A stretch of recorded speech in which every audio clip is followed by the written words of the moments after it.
कि वो रोजाना खीर खाने वाला हो, परंतु वैद्य ने मना कर दिया है तो ये बात उसको स्वीकार करनी पड़ेगी। कुपत मांग और रोज व्याकुल रोगी, और वैद्य ने दे सुनो मुनि योगी, योगी शब्द से संबोधन कर दिया। और योगी का मतलब विवाह करने वाला नहीं होता है, योगी तो विवाह से अलग होता है। और भगवान का कितना बड़ा व्यंग है, इस व्यंग को नारद जी समझ नहीं पाए। और तुम्हारा हित होगा ऐसा कह करके वो अंतर्धान हो गए, और भगवान ने बंदर का स्वरूप इनको दे दिया, बंदर की आकृति बना दी। ये कथा मूल रूप में शिव पुराण की है।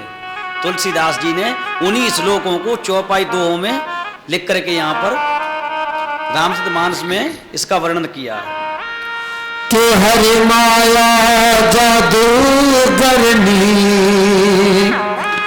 हरि माया जादूगरनी, सब जग को रही नचाए। हरि माया जादूगरनी, सब जग को रही नचाए। हरि माया जादूगरनी,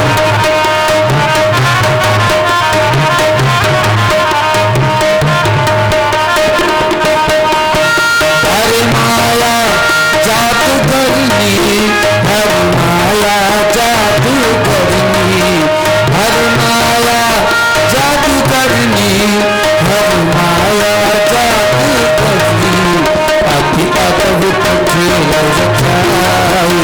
हरि माया जादूगरनी, अति अद्भुत खेल रचाई। हरि माया जादूगरनी,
नहीं ना करते तुझे मांगे बढ़िया मैंने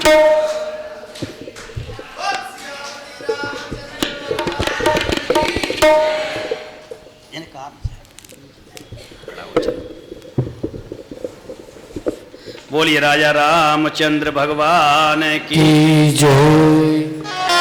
सभी राजा इकट्ठे हो रहे हैं स्वयंवर में, अपने अपने आसनों पर बैठ गए, और नारद जी और शंकर जी ने उसी दिन से इनके पीछे अपने 2 गण नियुक्त कर दिए हैं कि तुम जाकर के इनका पीछा करो, छद्म वेश में जाकर के देखो कि ये कहाँ जा रहे हैं, क्या कर रहे हैं। ऐसी व्यवस्था शंकर जी ने इनके पीछे बना दी। और शंकर जी गण आए, वहां सभा में बैठ गए, जो स्वयंवर की सभा थी उसमें भी बैठ गए आकर के, और ब्राह्मणों का वेश धारण कर लिया। उनको नारद जी बंदर दिखाई दे रहे हैं और विश्व मोहिनी को बंदर दिखाई दे रहे हैं। बाकी और सभी जितने भी राजा महाराजा थे, जितने लोग थे, उन सबको नारद जी दिखाई दिए। उन्होंने कहा कि स्वयंवर देखने आए होंगे। नारद जान करके सबको प्रणाम किया और ये व्यंग करने लगे। ये कह रहे हैं कि हमें तो ऐसा लग रहा है कि रीझ है राजकुंवर छवि देखी। ये शंकर जी के गण कह रहे हैं कि राजकुमारी इन्हें रीझ करके, इन पर मोहित होकर के और इनके गले में वरमाला पहना देगी। बड़ी कुछ सुंदरता दी है। अब इसमें से दो अर्थ निकल रहे हैं। साहित्य शास्त्र में एक श्लेष नाम का अलंकार होता है। श्लेष का अर्थ होता है चिपका हुआ। एक में से अनेक अर्थ निकले तो श्लेष अलंकार हो जाता है। इन्हें बरे हर जान विषय की, इनका वर्ण करेगी हर समझ करके, भगवान समझ करके। और संस्कृत में बंदर का नाम भी हरे है। दूसरे शब्दों में इन्हें बरे, इन्हें बंदर समझ के, बरे माने जल जाएगी हृदय में। यानी ये दो अर्थ हैं श्लेष अलंकार के। और इनकी कुछ समझ में नहीं आया। उसी समय वो विश्व मोहिनी आई और जिस तरफ ये नारद बैठे थे उस दिशा में तो वो भूल कर भी उसने देखा भी नहीं। इसका एक अर्थ ये भी है कि भगवान की माया संतों के पास नहीं जा सकती। एक अर्थ तो ये भी निकल रहा है कि नारद जी आखिर भगवान के भक्त हैं, भगवान है साक्षात, तो माया वहां प्रवेश नहीं कर सकती है। और दूसरा अर्थ व्यवहार की दृष्टि में दिखाई दे रहा है कि बंदर का चेहरा देख करके वो नहीं गई, उसे क्रोध आ गया कि ये बंदर भी आ गया विवाह करने के लिए मेरे साथ। वहां पर राजा का स्वरूप धारण करके भगवान विष्णु अपने स्वरूप से नहीं गए, राजा का स्वरूप धारण करके भगवान विष्णु पहुंच गए। और तो भगवान की माया है, तो भगवान की माया तो केवल भगवान के ही गले में माला पहनाएगी। और भगवान विष्णु के गले में विश्व मोहिनी ने वरमाला पहना दी। ये सब निराश हो गए, अपने अपने स्थान के लिए चले गए। अब नारद सोच रहे हैं कि सुंदर तो सबसे ज्यादा हम थे, और ये राजा कहाँ से बीच में कूद पड़ा। अब बार बार उचक रहे थे, ऊपर को फूल रहे थे, तन रहे थे कि हमारे गले में माला डल जाएगी। उन्हें कुछ पता ही नहीं था। अब शंकर जी के गणों ने कहा कि बाबा शीशा है तुम्हारे पास? शीशा तो होगा नहीं, परंतु किसी गड्ढे में पानी में ही चेहरा देख लो, तुम कौन हो, यहाँ बैठे हो विवाह के लिए बहुत देर से, दुल्हन तो चली गई, लेने वाला था वो ले गया, अब तुम क्या को बैठे हो यहाँ? पहले अपना चेहरा तो देखो, शीशा हो तो शीशा में देखो, नहीं तो कहीं पानी में देखो जा करके। ऐसा कह करके ये दोनों चलने लगे और भेष बिलोक क्रोध अतिबाड़ा। जैसे ही अपना स्वरूप देखा तो बंदर का स्वरूप दिखाई दिया, तुरंत ही सबसे पहले उनको साप दिया, तुम दोनों निशाचर हो जाओ, क्योंकि तुमने मुझे देखा, अपने आप को नहीं देखा। और जो संसार को देखता है अपने को नहीं देखता, वही निशाचर कहलाने के योग्य होता है। ऐसा अर्थ समझ में नहीं आवे तो ऐसा समझें जैसे कर दूषण के 14,000 जो निशाचर थे, भगवान ने अपना स्वरूप उनको दे दिया। पंचवटी में जब युद्ध हुआ है तो अपना स्वरूप उनको दे दिया, और उन्होंने क्या किया कि सामने वाले में राम को देखा, अपने में राम को किसी ने नहीं देखा। यदि ये पता चल जाए मैं भी राम हूं तो वो आपस में लड़के मरते नहीं। या नारद जी यही बात कह रहे हैं कि तुमने मुझे देखा, अपने आप को कभी देखा है क्या? तुमने जो प्रवृत्ति, जो क्रिया की है वो राक्षसों जैसी है, इसलिए मैं साफ देता हूं कि तुम दोनों ही राक्षस हो जाएंगे। अब फिर भी क्रोध शांत नहीं हुआ। गीता में भगवान श्री कृष्ण कह रहे हैं अर्जुन से कि अर्जुन ध्यायतो विषयान पुंसः संगस्ते सूप जायते संगात संजायते कामः कामात क्रोधो विजायते। व्यक्ति ध्यायतो विषयान पुंसः, जिन विषयों का वो चिंतन करता है, संगस्ते सूप जायते, उन विषयों में उसका संग हो जाता है, और संग होने से संगात संजायते कामः, फिर कामना पैदा होती उसको प्राप्त करने की, और कामात क्रोधो विजायते। यदि कामना पूरी हो गई तो लोभ बन गई, वो अधूरी रह गई तो क्रोध बन गई। अब यानी नारद जी के जीवन में यही दिखाई दे रहा है इस प्रसंग में कि उसे प्राप्त करने की इच्छा हुई काम बस, तो लोभ हो गया, काम हो गया, अब क्रोध भी आ गया। वो सब अवगुण जो थे नहीं वो भी लौट के आ गए, एक अहंकार के कारण। वो गीता का श्लोक यहाँ बिल्कुल स्पष्ट इस अर्थ को करता है।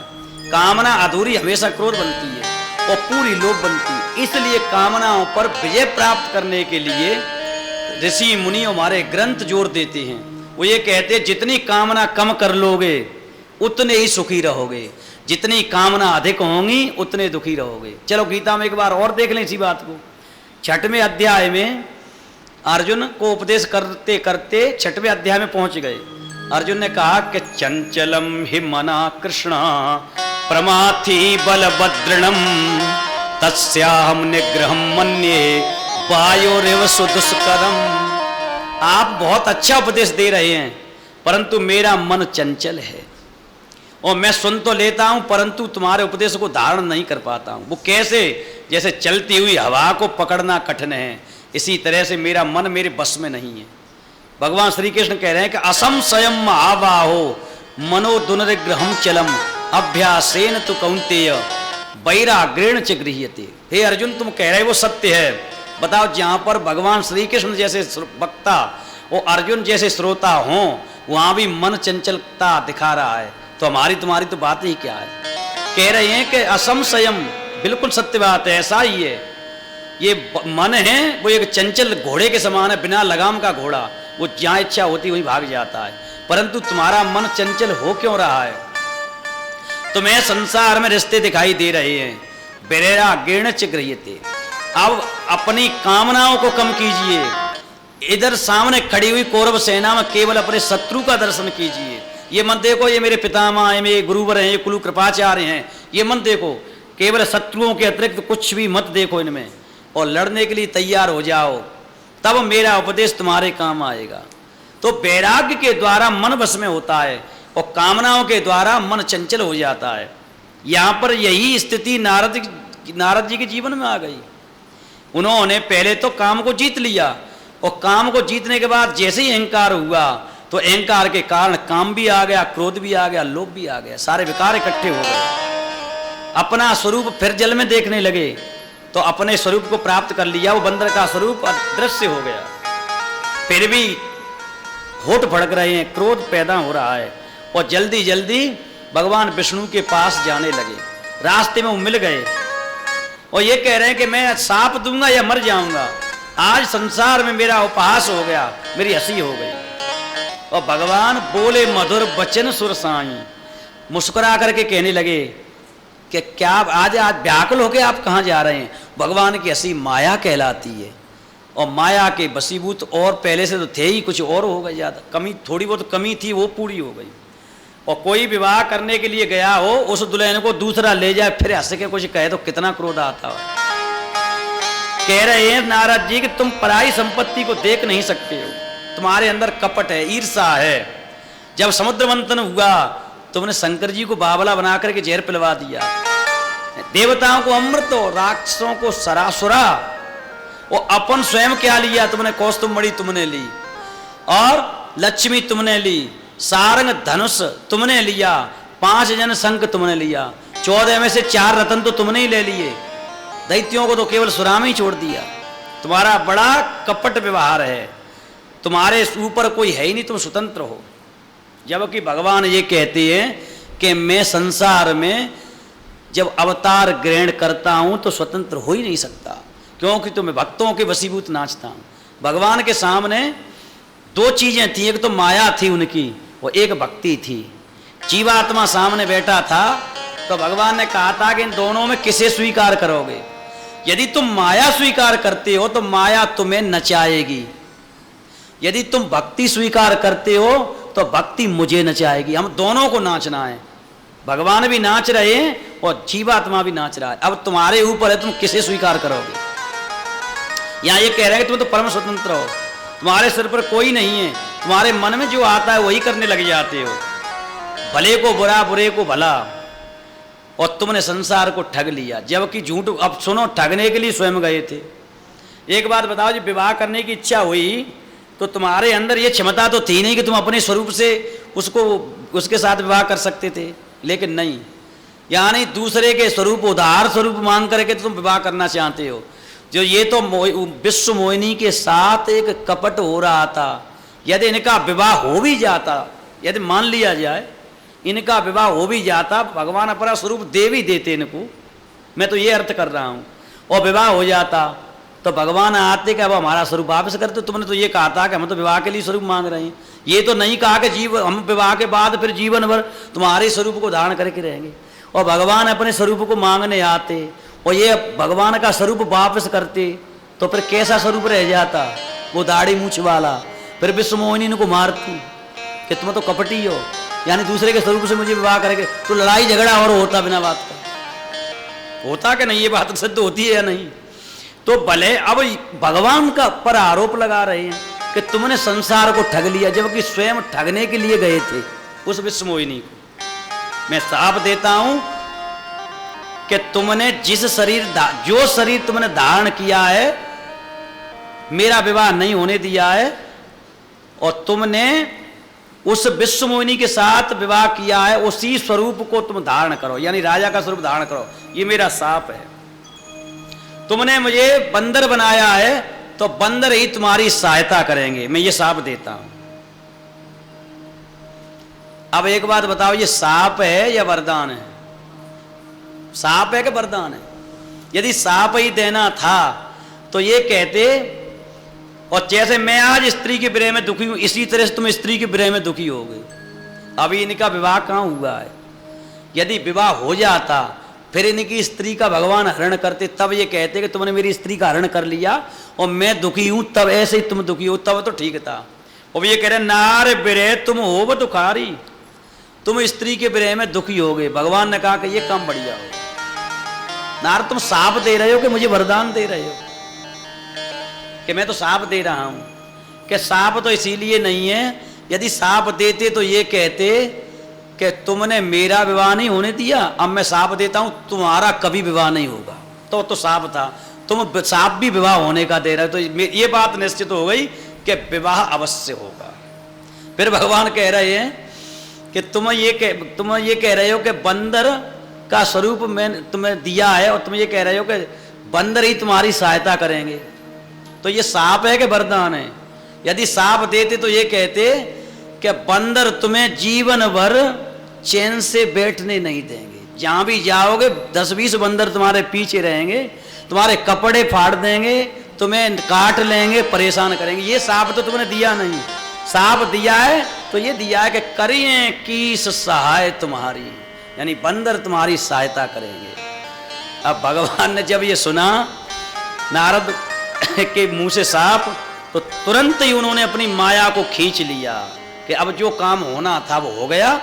हमें भी बैकुंठ में पड़े पड़े बहुत दिन हो गए थे, सोच रहे थे कि चलो मृत्यु लोक में मनुष्य शरीर धारण करके कुछ लीला करेंगे। एक बात और निश्चित है, भगवान के अंदर कुछ गुण ऐसे हैं कि वो भगवान जब तक मृत्यु लोक में नहीं आते हैं तब तक वो गुण सार्थक नहीं होते।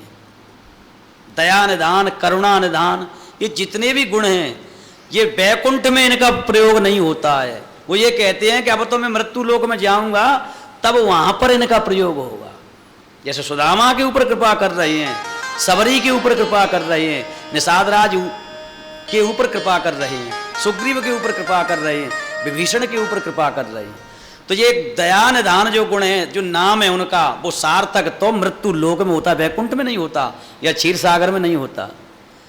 अब जैसे ही भगवान ने अपनी माया खींची तो न तो वहां लक्ष्मी दिखाई दी और न वो विश्व मोहिनी, वो दोनों ही अदृश्य हो गए। यानी माया के स्वामी थे भगवान, और माया को जैसे ही उन्होंने उस पर्दे को हटाया तो स्वामी के सामने से वो दासी अदृश्य वो चली गई आदेश पा करके।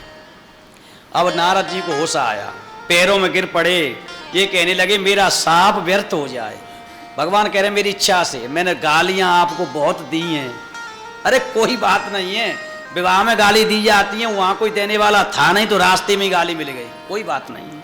भगवान ऐसे हंस हंस करके और नारद जी को सांत्वना दे रहे हैं। अब मेरे पाप किस प्रकार मिटेंगे, मैंने आपका अपमान किया है गालियां दे करके।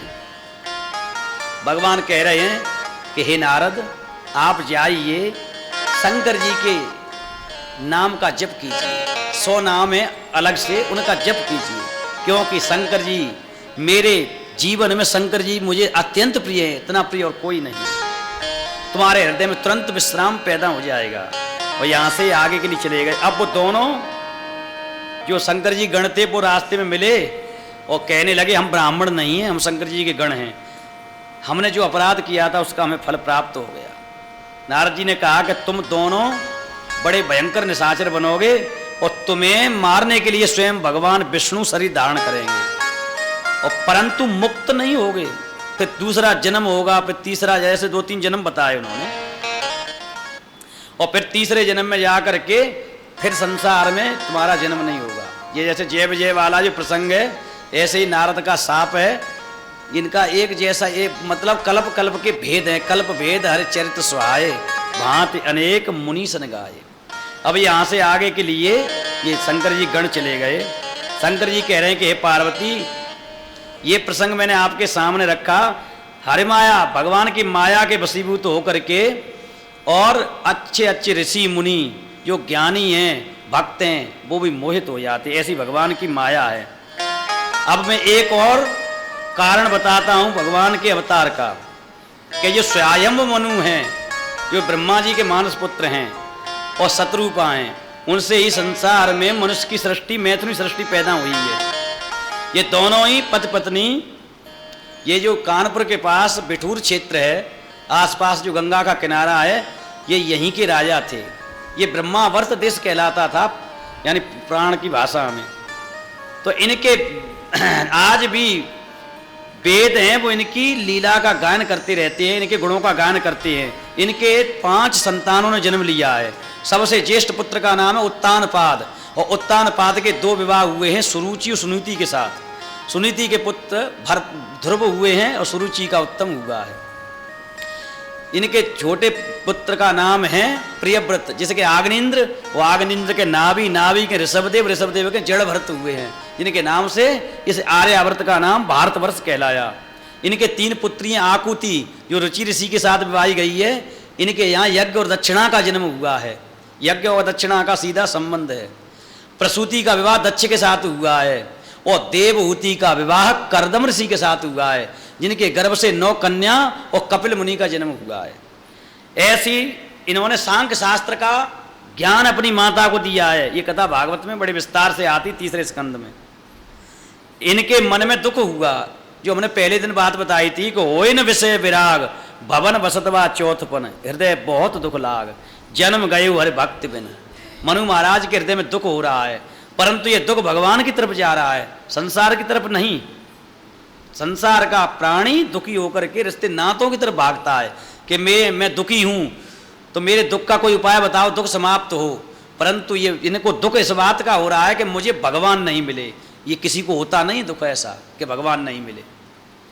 जबरदस्ती अपने पुत्र उत्तानपाद को राजा बना दिया और अपनी पत्नी शत्रुपा के सहित वन में यात्रा आरंभ कर दी। ये कहाँ जा रहे हैं कि तीरथ पर नेमिष विख्याता, तीरथ पर नेमिष विख्याता, अति पुनीत साधक सिद्धाता, अति पुनीत साधक सिद्धाता, बसहि तहाँ मुनि सेत समाजा, बसहि तहाँ मुनि सेत समाजा, तहाँ ही हरष चलेउ मनुराजा।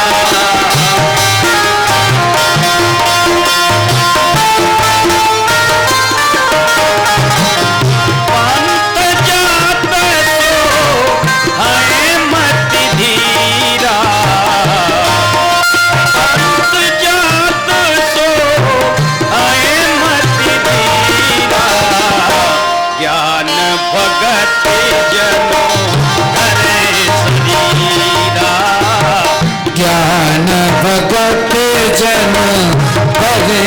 शरीरा ज्ञान भगति जन धरई शरीरा। तीर्थ पर नैमिष विख्याता। ये नैमिषारण्य उत्तर प्रदेश के सीतापुर जिले में जो नैमिषारण्य है, वहां पर गोमती नदी बहती है और यहीं से पुराणों की कथाएं आरंभ होती हैं। शौनक ने सूत जी को 18 पुराणों की कथा इसी यहीं पर सुनाई थी। ऐसे पवित्र तीर्थ में ये चले गए। वहां पर मालूम पड़ रहा है कि ज्ञान और भक्ति शरीर धारण करके जा रहे हैं और धैनमत यानी गोमती नदी में जा करके इन्होंने स्नान किया पवित्र जल में। बड़े बड़े सिद्ध मुनीश्वर योगी लोग इनसे मिलने के लिए आए और इन्होंने उनका सम्मान किया। और जितने भी जो तीर्थ थे वहाँ के नैमिषारण्य के, क्योंकि 84 कोस की परिक्रमा होती है फागुन के महीने में, जैसे ब्रज 84 कोस की होती है, इसी तरह से नैमिषारण्य की परिक्रमा होती है। वो परिक्रमा कराई, सभी तीर्थों में भ्रमण कराया और ये वहाँ रह करके 12 अक्षर मंत्र पुण्य जपें सहित अनुराग। ओम नमो भगवते वासुदेवाय, इस मंत्र का जाप करने लगे। जाप कर रहे हैं। इनका भोजन क्या है? करें आहार साग फल कंदा, सुमिरें ब्रह्म सच्चिदानंदा। सतचित आनंद जो ब्रह्म है उसका ध्यान करने लगे। साग फल खाते हैं, कंदमूल फल खा रहे हैं। अब बताओ, तपस्या कंदमूल फल खा करके होती है। यदि ज्यादा अन्न भोजन कर लिया तो फिर नींद आती है, तपस्या नहीं होती है। ये नियम है। यानी भोजन सीमित होगा तो आप कथा भी प्रेम से सुन लोगे। यदि भोजन असीमित हो गया तो फिर कथा में मन नहीं लगेगा। फिर तो कुंभकर्ण की पत्नी दिमाग में छा जाएगी, निद्रा आ जाएगी तुरंत। यहाँ बता रहे हैं कि पुण्य हरे हेतु करन तप लागे। फिर इसके बाद में बार आधार केवल जल पी कर रहने लगे। फिर फल फूलों को भी परित्याग कर दिया। इनके मन में एक ही अभिलाषा है, क्या है कि मैं उन परमात्मा को अपने नेत्रों से देखना चाहता हूँ जो अगुण हैं, जो गुणों से रहित हैं, जो इनके टुकड़ा नहीं हो सकता वो अखंड हैं, जिनका कोई अंत नहीं है वो अनंत हैं, अनादि हैं जिसका कोई आद नहीं है, और परमार्थवादी ऋषि मुनि जिनका चिंतन करते रहते हैं। ऐसे परमात्मा वेद जिनको नेति नेति कह करके पुकारते हैं कि ऐसा हो सकता है, ऐसा नहीं हो सकता है। निजानंद निरुपाद अनूपा, वो उपाधियों से रहित हैं, वो अनूप उपमाओं से रहित हैं। संसार में किसी भी पदार्थ से, किसी भी वस्तु से, किसी व्यक्ति से उनकी तुलना नहीं की जा सकती। ऐसे परमात्मा सेवकों के बस में रहते हैं और भक्तों के लिए वो अनेक प्रकार की लीलाएं करते हैं। यदि यह वचन सत्य है, वेदों ने जो कहा है, तो अब वो हमारी अभिलाषा पूर्ण करें। ऐसा मन में भाव लेकर के तपस्या कर रहे हैं। 6000 वर्ष व्यतीत हो गए तपस्या करते करते। फिर इन्होंने 10,000 वर्ष तक वो हवा का आहार किया, जल भी छोड़ दिया। वो एक पैर से खड़े हो गए और तपस्या करने लगे। ब्रह्मा आए वरदान देने के लिए, शंकर जी आए, विष्णु आए, परंतु ये उस स्थान से अपने जहां पर खड़े थे वैसे की खड़े के खड़े रह गए, कोई वरदान नहीं मांगा। इसके बाद में इनका शरीर अस्थि मात्र रह गया। सतयुग में हड्डियों में प्राण थे और त्रेता में मांस में प्राण थे, द्वापर में रक्त में प्राण थे और कलयुग में अन्न में प्राण है। भोजन नहीं मिलेगा तुरंत मृत्यु हो जाएगी। हड्डियां रह गई शरीर में और कुछ नहीं बचा, मांस और रक्त तो खत्म, समाप्त हो गया। भगवान ने देखा कि ये तो मेरे बड़े अनन्य भक्त हैं, बड़े तपस्वी हैं। अब भगवान बाद में आए, पहले वाणी उनकी आई। मृतक ज्यावन गिरा स्वाई, जैसे मुर्दे को जीवित करने वाली वाणी हो। कानों की यानी श्रवण रंध्र होए उर जब आई, हृदय में जब गई तो एकदम उस वाणी को सुन करके इनका शरीर हृष्ट पुष्ट हो गया। मालूम पड़ रहा है कि अभी अभी भवन से आए हो, पहले दिन जैसे घर से निकले थे वैसा शरीर हो गया। कानों को अमृत के समान लगने वाली वाणी सुन करके इनका शरीर पुलकित प्रफुल्लित हो गया और हाथ जोड़ करके और दंडवत करके प्रार्थना करने लगे, हे प्रभु सुनिए, आप सेवकों के लिए कलववृक्ष हैं और शंकर ब्रह्मा विष्णु और देवता आपके चरण कमलों की वंदना करते हैं। तुम्हें संसार के सारे प्राणी तुम्हारी सेवा करते हैं, तुम संसार के नायक हो। जो अनाथ हित हम पर नेऊ, जो अनाथों पर कृपा करने वाले हैं तो प्रसन्न होकर के यह वरदान दीजिए। ये वाणी से मैं प्रसन्न नहीं हूं इतना, कि जो स्वरूप आपका शंकर जी अपने हृदय में धारण करते हैं, जिसके लिए अनेक ऋषि मुनि यत्न कराते हैं, जो काकभूषुंड जी के मानस सरोवर में आप विहार करने वाले हैं, उसी स्वरूप को हमारे सामने प्रकट कीजिए। हम तो अपने नेत्रों से आपके स्वरूप का दर्शन करेंगे, ऐसी कृपा हमारे ऊपर कीजिए। जब ऐसे वचन सुने परमात्मा ने, तो उनके सामने तुरंत ही वो ऐसे प्रकट हो गए। विश्वास वहीं थे, कोई बाहर से नहीं आए। वो तो अग्नि, जैसे अग्नि लकड़ी में होती है, वो घर्षण करने के बाद वो प्रकट हो जाती है, ऐसे ही यानी भक्तों के वचन सुन करके और भगवान वहीं सामने प्रकट हो गए। अब इनका स्वरूप कैसा है कि नील सरोवरों नीलमणि, नीले कमल के समान, नीलमणि के समान, नीले बादल के समान इनका स्वरूप है, जिनको देख करके करोड़ों कामदेव लज्जित हो रहे हैं। शरद मयंक बदन छबिसीबा,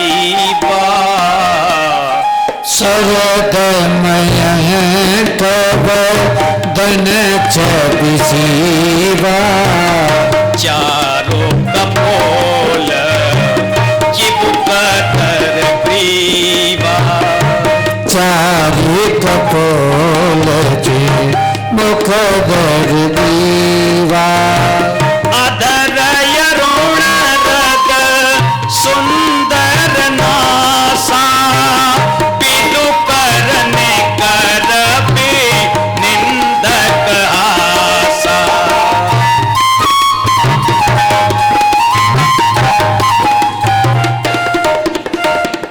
नव अम्बुजयम पत छपिनी की, चितवन ललित पार्वती जी की।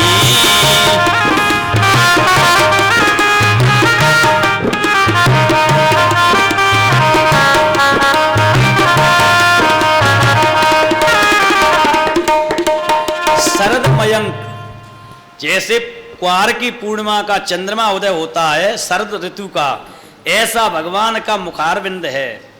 वो समुद्र की, जैसे समुद्र में अथाह जल होता है, सीमा से रहित जल होता है, इसी तरह से इनकी जो छवि है वो सीमा से रहित है। बड़े सुंदर सुंदर गाल हैं, सुंदर ठुड्डी है, ग्रीवा सुंदर यानी शंख के समान गर्दन है, लाल लाल अधर होठ हैं, सुंदर नासिका है। और जब ये हंसते हैं तो इनकी जो हंसी है वो चंद्रमा की किरणों को लज्जित करने वाली है। नए कमल जैसे इनके नेत्र हैं, और चितवन ललित भावती जी की जब यानी देखते हैं तो वो सुंदर, वो जिनकी दृष्टि है वो मन को भाने वाली है। इनकी भ्रकुटियां हैं वो कामदेव के धनुष के समान हैं, माथे पर एक तिलक लगा हुआ है, कानों में मकराकृत कुंडल हैं, गले में वनमाला पहने हुए हैं, हृदय पर श्री वत्स का चिन्ह है। बस यही इनकी सबसे बड़ी पहचान है परमात्मा की। इनके लोक में रहने वाले लोग चतुर्भुजा धारण करते हैं, शंख चक्र गदा पद्म धारण करते हैं, पीले वस्त्र धारण करते हैं, कानों में कुंडल धारण करते हैं। केवल एक ही वस्तु अलग से है, यही भगवान की पहचान है कि उर श्री वत्स रुचिर वनमाला, पदकार भूषण मणिजाला। हृदय पर श्री वत्स का चिन्ह, लक्ष्मी विराजमान है हृदय पर, वो किसी और के हृदय पर विराजमान नहीं हो सकती। इनको छोड़ करके लक्ष्मी कहीं जा ही नहीं सकती।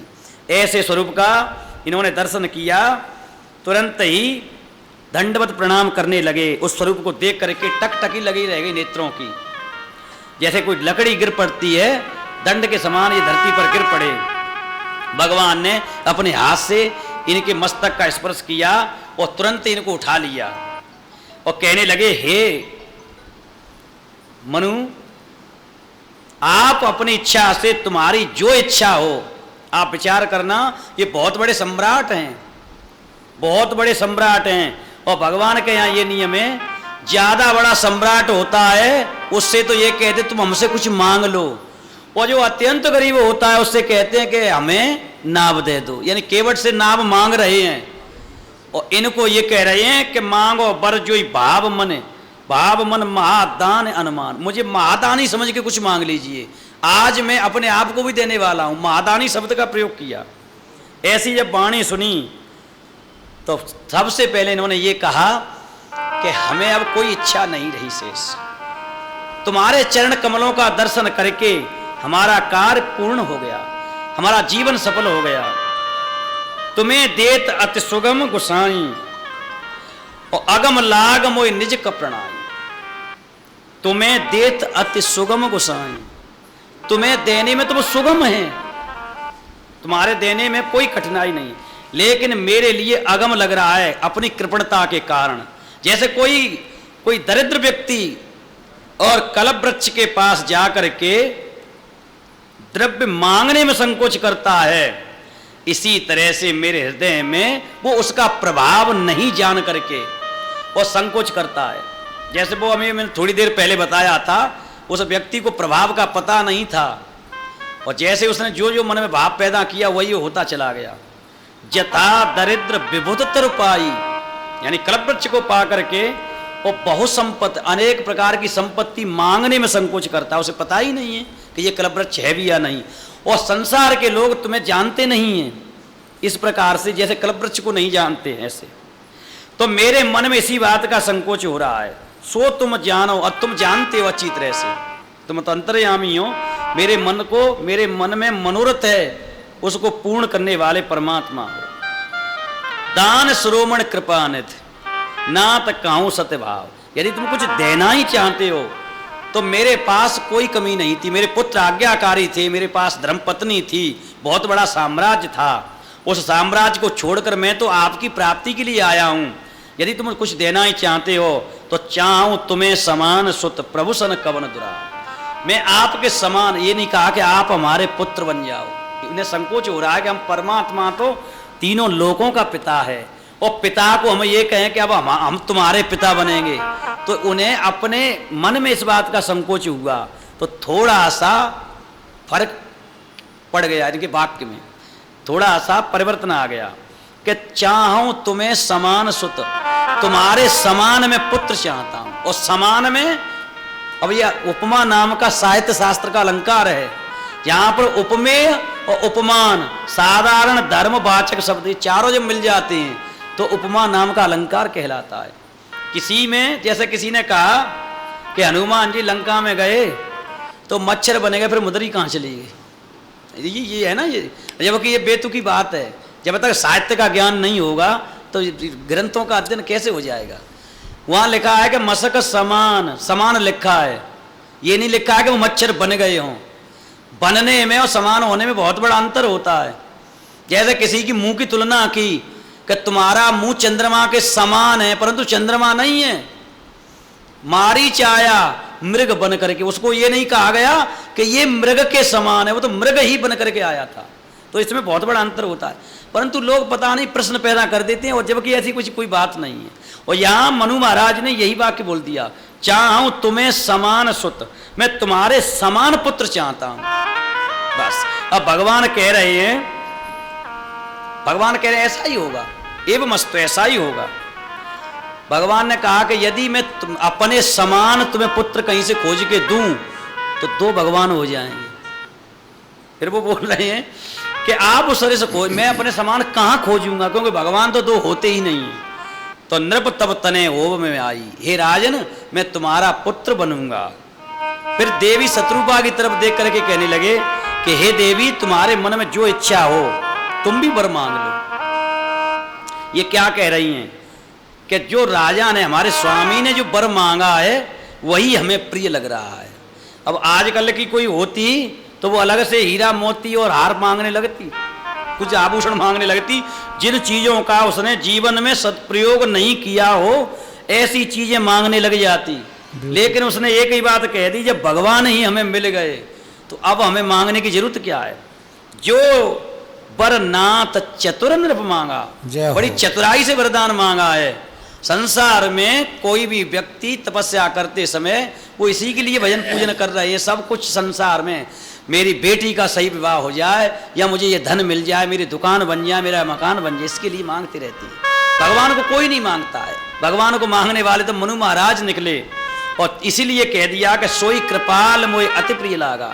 हे कृपा के सागर, ये वरदान मुझे अत्यंत प्रिय लग रहा है। हे प्रभु, बहुत ढिठाई हो रही है। ऐसा कहने मतलब मैं ढीठता जैसे कोई बालक हट कर रहा हो ऐसे। आप तो भक्तों के हित करने वाले, उनके हृदय की जानने वाले हैं। तुम तो ब्रह्मा आदि संसार के पिता हैं। हम तो आपको पुत्र बनाने की बात कर रहे हैं, आप हमारे पुत्र बनेंगे आप कह रहे हैं, लेकिन तुम संसार में ब्रह्मा आदि के भी पिता हैं और ब्रह्म हैं, सबके हृदय में निवास करने वाले हैं। ऐसा मन में समझ करके संशय होता है। कहा जो प्रभु प्रवान पुन सोई, लेकिन तुमने जो कहा है कि मैं आपका पुत्र बनूंगा आकर के, तो ये प्रमाण है, ये सत्य है कि असत्य नहीं हो सकता है। हे प्रभु, जे निज भगत नाथ तब अहि, संसार में जो आपके भक्त हैं, जो सुख पावें, जो वो सुख चाहते हैं, वही गति लें, वही गति हमें प्राप्त हो जो आपके भक्तों को प्राप्त होती है। वही सोई सुख, सोई गति, सोई भगत और सोई निज चरण सनेव, सोई विवेक, सोई रहने प्रभु हमें कृपा कर दे।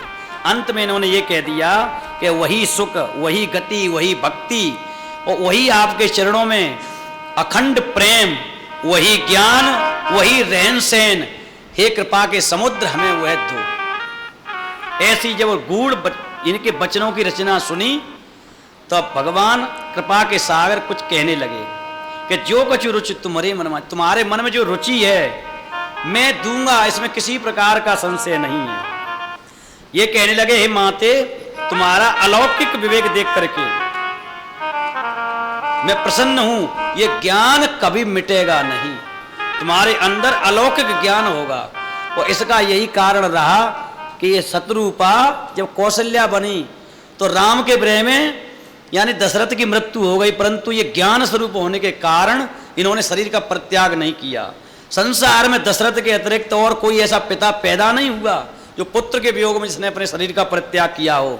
माताएं यानी शरीर का परित्याग कर सकती हैं, क्योंकि स्त्रियों में सहन शक्ति बहुत कम होती है, पिता में अधिक होती है।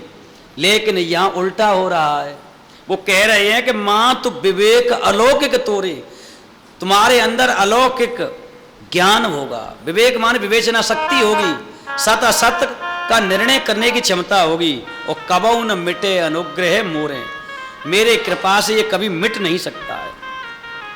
अब मनु महाराज ने एक बात और कही अलग से। ये तो शत्रुपा ने अलग से मांगा भक्तों की रहन सहन, कोई अलग से कुछ वैसा संसार का कोई पदार्थ नहीं मांगा। अब उन्होंने अलग से ये मांग लिया, वो देख रहे हैं कि इन्हें तो अलौकिक ज्ञान होगा, इनका ज्ञान मिटेगा नहीं। ये भले ही इनको पुत्र रूप में न मान करके परमात्मा माने जीवन भर, परंतु मैं नहीं। सुत विषय तब पद रति हो, जब आप मेरे पुत्र बन के आवे तो यदि आपको मैं पुत्र मानूं, परमात्मा नहीं मानूं, तब ही तो मैं बाल लीलाओं का आनंद लूंगा, गोद में खिलाऊंगा।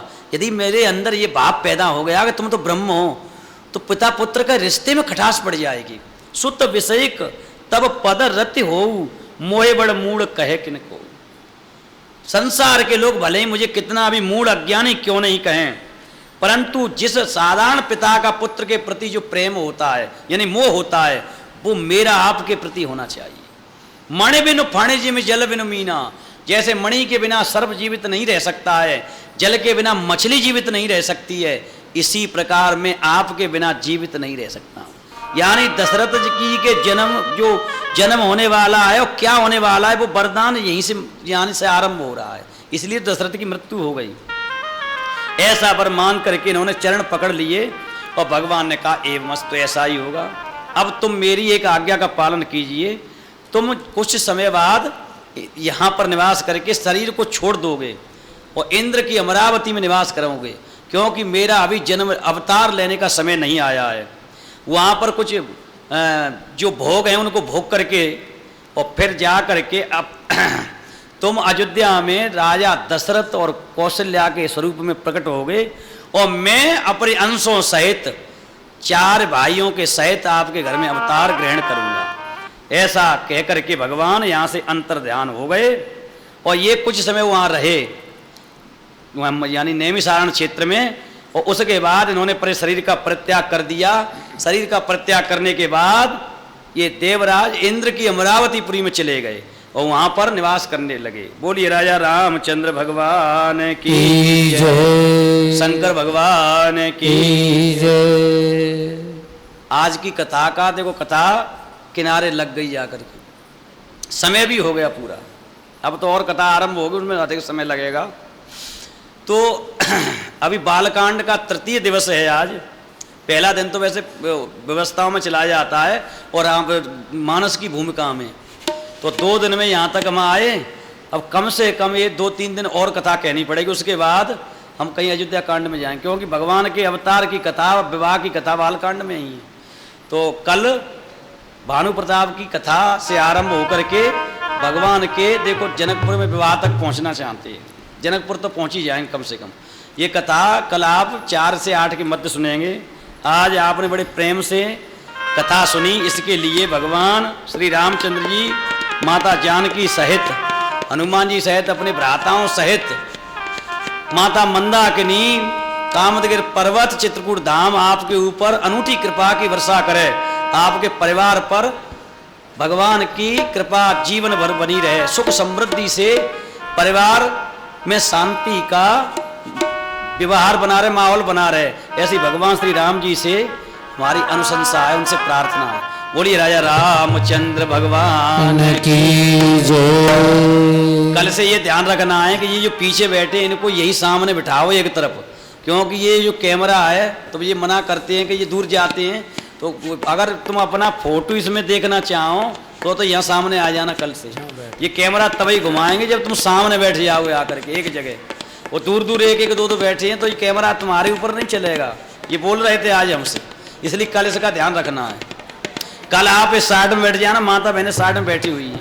बोलिए राजा रामचंद्र भगवान की जय, शंकर भगवान की जय। आरती के लिए खड़े हो जाएं। सर पर सीताराम फिकर फिर क्या करना, सर पर सीताराम फिकर फिर क्या करना।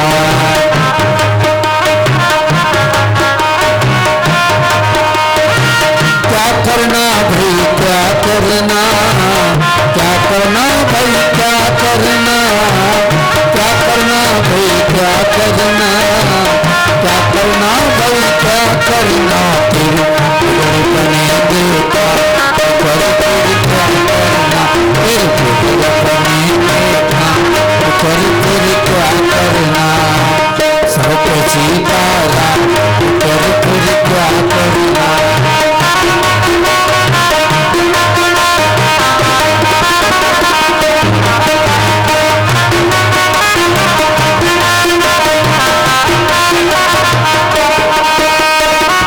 रघुवरी एक जानकी मैया, एक रघुवरी एक जानकी मैया, एक परेशान है भैया, एक परेशान है भैया। कष्ट पड़ा कर फिर क्या करना, कर सीतारा कर फिर क्या करना, कर सीतारा कर फिर क्या करना। क्या करना भाई क्या करना, क्या करना भाई क्या करना, क्या करना भाई क्या करना, क्या करना भाई क्या करना। फिर बनेंगे क्या क्या करना, पर सीतारा फिर क्या करना।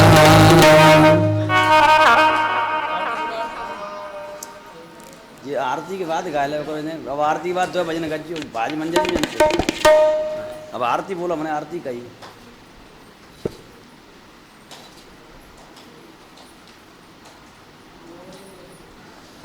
अरे जगमग जगमग ज्योत जगिए, जगमग जगमग ज्योत, राम आरती मान लगी, राम आरती मान लगी।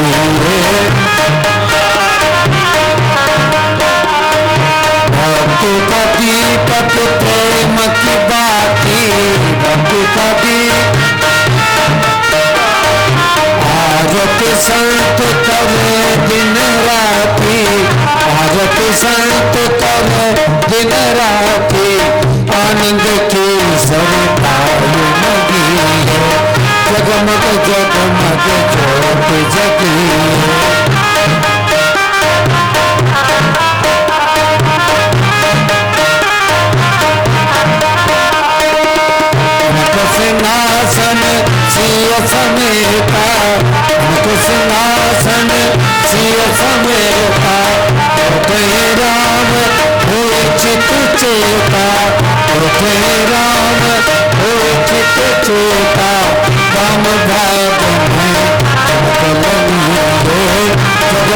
जगमग ज्योति जगी।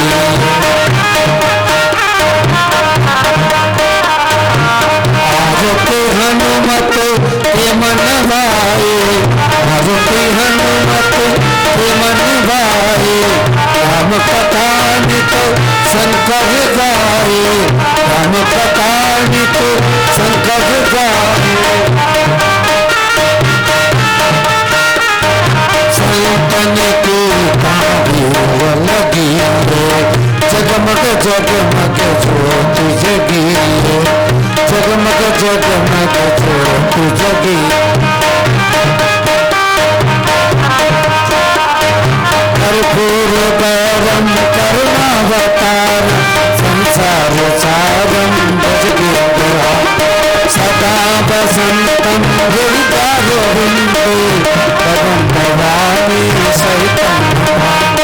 तुमेव माता च पिता तुमेव, तुमेव बन्धु च सखा तुमेव, तुमेव विद्या द्रविणं तुमेव, तुमेव सर्वं मम देव देवा, तुमेव सर्वं मम देव देवा, तुमेव सर्वं मम देव।